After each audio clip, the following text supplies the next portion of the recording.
Hi, this is Marge Spieler with RareAgent, and I'm wanting to introduce you to Trish Bertuzi. She's the founder of the Bridge Group. How are you doing?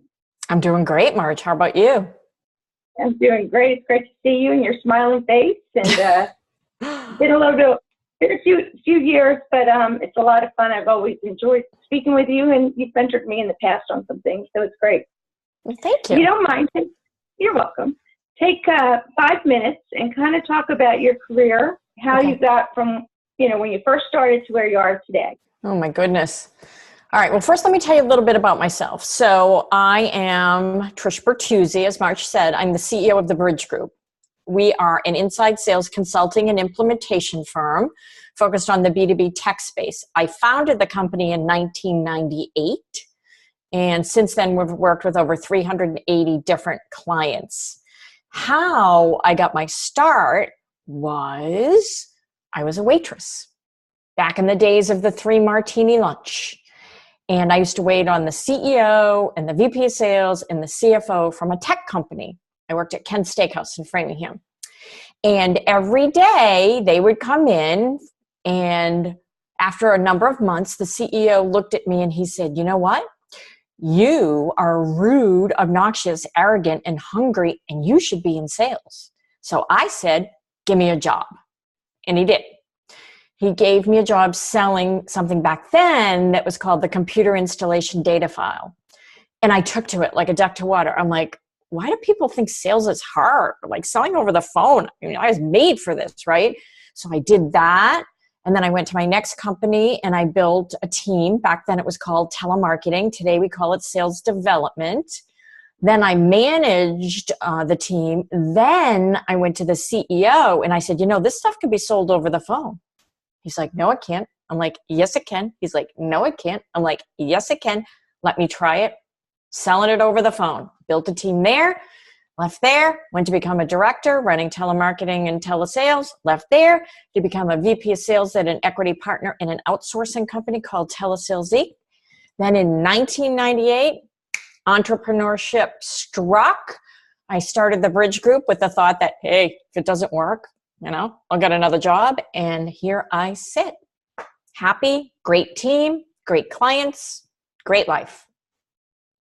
That's wonderful, and I didn't know that background, so that was interesting to me.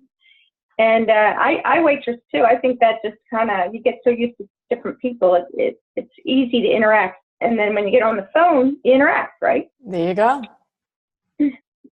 So if you were to mentor a company, let's say 50 to 100 million, what executive staff member would you want to mentor, and what key 3 mentoring points you'd want to drive home? So I'd be torn between the CEO and the CRO, to be honest with you. So for this conversation, let's say it's the CEO. The 3 points I would probably want to mentor around would be, don't lose touch.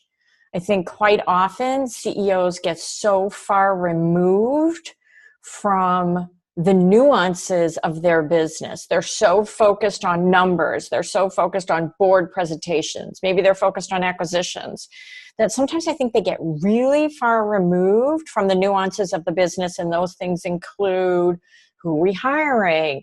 How's everyone doing? What's our attrition rate? What's our culture like? Who's thinking about new products? Who's talking to the customers? All that good stuff. So the first thing I would say is, don't get too far removed from your business, because it's going to shoot you in the foot. The second thing I would mentor them around would be, if sales and marketing are not aligned, it's your fault. Nobody else's, yours. Because both of those people probably report up to you. So if you're comping marketing on number of leads generated, and you're comping sales on revenue, and they're not in alignment, your fault. Bad comp plans. You need to fix them. So alignment between those 2 organizations, I think, goes right back up to the CEO.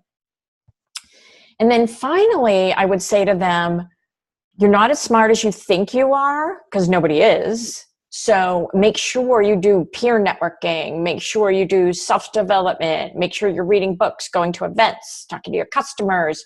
if you're not always learning, like that stuff starts at the top. You got to have a learning culture in your business, and it starts at the top. So make sure you do that. Right. How about when you've been mentored, let's say you've had 2 or 3 mentors throughout your career. Yep. How did they hold you accountable? What did they teach you, and what did they do to motivate you? You know, that's a funny thing, because I never looked at my mentors as kind of formal mentors. So I never thought, how are they holding me accountable and how are they motivating me? I'm self-motivated. Nobody needs to motivate me, right? I want to be successful. So I think what they taught me was think longer term. Like you want sprint goals, you want goals you can get to right away, but think bigger than you thought you could do, and then have a vision for how you're going to get there. And I think, so I got that from them, and I got from them confidence. I got from them telling me, you are good. You can be better, but you are good. And you know what? We hear so often in this world that we're not good. You're fat, you're ugly, you're lazy, you're stupid, you're a bad salesperson, you're a bad parent, whatever. How about if we all shush and only say good things to each other? The world would be a better place. Everyone would be more successful. So I got that from them. Not that I eat that dog food every day. If you talk to my team, they might say, you need to think about that. But it is something I got from them. And then accountability. I wanted to make them proud of me. I wanted them to be proud of me. I wanted them to look at me and say, look what I did. Look how great she's doing. So that was my level of accountability. That's great. You said one thing, and it seems to be a theme through all the individuals I have interviewed for this blog series, is they believed in me. Yeah.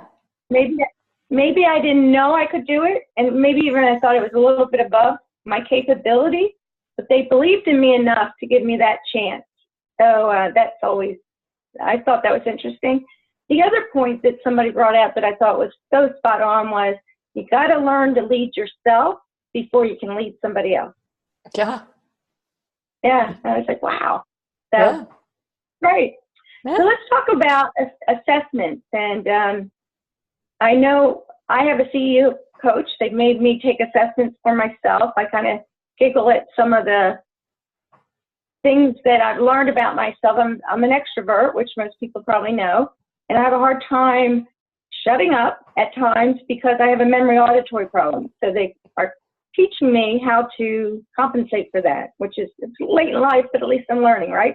Mm-hmm. So based on that, for yourself or for these inside sales teams you help, do you put any assessments in front or any specific training, both short-term and long-term, and why is that valuable?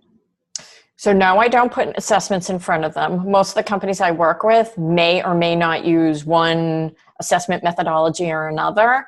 I let them decide that, because usually it's an HR decision and they are so wed to it. Why am I going to fight that battle, right?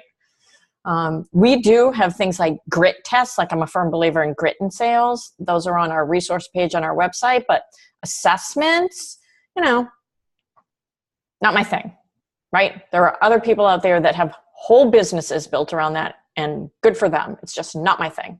So there's that. And then from a training perspective, once again, I'm not a training company, so I can't really speak to, that as a vision for making a company more successful. Having said that, we have a great network of training partners. There are some amazing people out there doing amazing work. It's just outside of our core competencies. That's interesting. How important is play to recharge your batteries and really get focused back on business? Taking time out of business so that you can focus back in business. I think it's a given, right? That's why we're supposed to sleep 8 hours a night. Everybody needs to recharge. You can't, there's the Pomodoro methodology for how you stay focused. There's, Jill Conrath just wrote an amazing book, less time, more selling, or, oh my God, why am I blanking on the name of it? Is that it? Anyway. Yeah, she actually she did an interview for us. Okay, great. She was mentioning the same thing. More selling, less time. Whatever it is, it's a fantastic book with a lot of different techniques you can employ. I mean, I'm a big fan. I love vacation. Nobody loves vacation like I do, but I like short vacations so that I get back to work because work's what like excites me. But I mean, it's critical. Great. That's what we're hearing. Well, that's pretty much the interview. I just want to thank you for agreeing to do this and sharing those great points.